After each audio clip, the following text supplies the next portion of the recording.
Kereta cepat Jakarta-Bandung atau KCJB terus menjalani uji coba sebelum resmi beroperasi mengangkut penumpang. KCJB yang diuji coba pada 22 Juni yang lalu diketahui telah dapat melesat dengan kecepatan mencapai 356 km per jam, sehingga menjadi kereta tercepat di kawasan Asia Tenggara. Sebagaimana diakui oleh PT Kereta Cepat Indonesia China atau PT KCIC, selaku pengelola KCJB, bahwasanya kereta ini resmi menjadi yang tercepat di Asia Tenggara dengan kecepatan tertinggi dari KCJB mencapai 356 km per jam. Namun menurut Manajer Corporate Communication KCIC, Emir Monti, kecepatan tertinggi yang dicapai KCJB sebenarnya mencapai 385 km per jam. Hanya saja, kereta ini akan dioperasikan dalam kecepatan yang lebih rendah. Itulah yang menurut Emir membuat KCJB menjadi satu-satunya kereta cepat yang beroperasi di Asia Tenggara, sekaligus menjadi kereta berkecepatan tinggi pertama di Indonesia dan Asia Tenggara. Sah, Indonesia menjadi satu-satunya negara di Asia Tenggara yang mengoperasikan kereta cepat. Sementara itu, Menteri Perhubungan Budi Karya Sumadi memastikan bahwa KCJB bakal digratiskan selama uji coba terbatas sejak Agustus sampai Oktober 2023. Soft launching KCJB ditargetkan akan dilakukan pada 18 Agustus mendatang dan akan resmi beroperasi secara komersial atau berbayar pada awal Oktober 2023. Uji coba saat itu tanggal 22 Juni dihadiri oleh Menteri Koordinator Kemaritiman dan Investasi Luhut Binsar Panjaitan, diikuti oleh Menteri Perhubungan Budi Karya Sumadi, Gubernur Jawa Barat Ridwan Kamil, Direktur Utama KCIC Dwiyana Slamet Riyadi, Direktur Utama Kereta Api Indonesia Didik Hartantio, beserta jajaran terkait lainnya. Lantas seperti apa masa depan KCJB nantinya? Akankah mengikuti langkah Tiongkok yang mulai mengembangkan kereta cepat pada tahun 2004 silam? Nah pemirsa, inilah Jurnal Barata.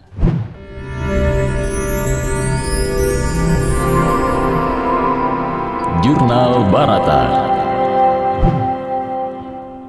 Pemirsa, pengalaman Tiongkok dalam mengembangkan kereta cepat sepertinya bakal diikuti oleh Indonesia melalui operasional kereta cepat Jakarta-Bandung atau KCJB. Sebagaimana diketahui bahwa Tiongkok telah mampu mengembangkan jalur kereta cepat dari yang hanya sepanjang 120 km di tahun 2008 menjadi 42.000 km di tahun 2022. Itulah mengapa Tiongkok saat ini telah mampu melayani mobilitas warga di lebih dari 550 kota di negaranya. Semua ini berawal pada tahun 2004 saat pemerintah Tiongkok mulai mengembangkan kereta cepat pertamanya untuk menghubungkan dua kota penting, yaitu Beijing dan Tianjin. Pembangunan tersebut berlangsung selama 4 tahun, di mana layanan ini disiapkan untuk menyambut perhelatan Olimpiade Beijing pada tahun 2008. Akhirnya setelah tahun 2008, kereta cepat Tiongkok telah mampu menempuh jarak sejauh 120 km hanya dalam waktu 33 menit. Ada 5 stasiun yang dilayani yaitu Beijing South Railway, Yizhuang, Yongle, Wuxing, dan Tianjin. Kondisi tersebut tampaknya serupa dengan yang diterapkan pada layanan KCJB yang disiapkan oleh PT KCIC, di mana trase KCJB memiliki panjang rute sejauh 142,3 km yang akan ditempuh dalam waktu 36 sampai 45 menit saja, dengan melewati 4 stasiun, yaitu Halim, Karawang, Padalarang, dan Tegaluar. Direktur Utama KCIC, Dwiyana Slamet Riyadi mengatakan, dengan hadirnya teknologi dan transfer pengetahuan dari Tiongkok, negara yang memiliki pengalaman dalam membangun dan mengembangkan kereta cepat di dunia, tentu ini akan sangat berharga bagi kemajuan Indonesia. Proses transfer teknologi dan pengetahuan selama periode konstruksi, diantaranya transfer teknologi slab track dan fasilitas produksi dari kontraktor Tiongkok ke kontraktor lokal. Sedangkan dari sisi pengetahuan, putra-putri Indonesia diberikan pelatihan atau training dan internal workmanship. Trainset atau rangkaian KCJB menggunakan kereta generasi terbaru yakni CR400AF yang merupakan pengembangan dari tipe CRH380A oleh China Railway Rolling Stock Corporation atau CRRC, di mana CR400AF memiliki kecepatan desain hingga 420 km per jam dan kecepatan operasional hingga 350 km per jam. Kereta ini tentu saja melebihi kecepatan kereta buatan Jepang yang hanya mampu mencapai 320 km per jam atau Jerman yang hanya mencapai 330 km per jam.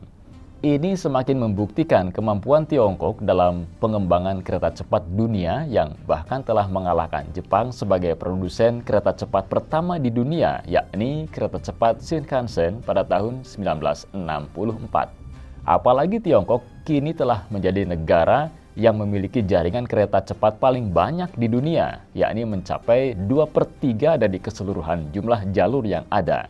Sejak tahun lalu, Tiongkok telah mengoperasikan 42.000 km jalur kereta cepat, jauh lebih banyak dari pesaing terdekatnya yaitu Spanyol dan Jepang yang memiliki jalur kereta cepat sepanjang 3.000 km saja. Dwi Yana lantas mengisahkan bagaimana kereta cepat di Tiongkok kini menjadi andalan masyarakat sejak pertama kali beroperasi. Faktanya terlihat dari jumlah penumpang yang mencapai lebih dari 10 miliar penumpang di tahun 2019. Sedangkan sejak tahun 2021 saja, kereta cepat di Tiongkok melayani 1,9 miliar penumpang per tahun atau rata-rata 160 juta penumpang per bulan. Artinya, meskipun industri kereta cepat Tiongkok baru dimulai tahun 2004, namun pengalamannya dalam pembangunan dan pengembangan tidak bisa dipandang sebelah mata. Pasalnya, Tiongkok adalah negara dengan berbagai kondisi iklim, sehingga mereka tertantang untuk mampu menyesuaikan teknologi yang diterapkannya, mulai dari wilayah yang paling dingin dengan suhu minus 40 derajat Celcius di utara, wilayah panas di daerah selatan, hingga wilayah dengan tanah yang sangat keras dan bahkan kering di Tibet. Di samping itu, kehadiran kereta cepat di Tiongkok juga diakui membantu mobilitas warganya, terutama mereka yang memiliki urusan pekerjaan di Beijing dan Shanghai. Sebelum adanya kereta cepat, perjalanan bisnis dari Beijing ke Shanghai dan sebaliknya dapat ditempuh hingga 2 hari. Namun dengan menggunakan kereta cepat, perjalanan bisnis mereka bisa diselesaikan dalam 1 hari saja.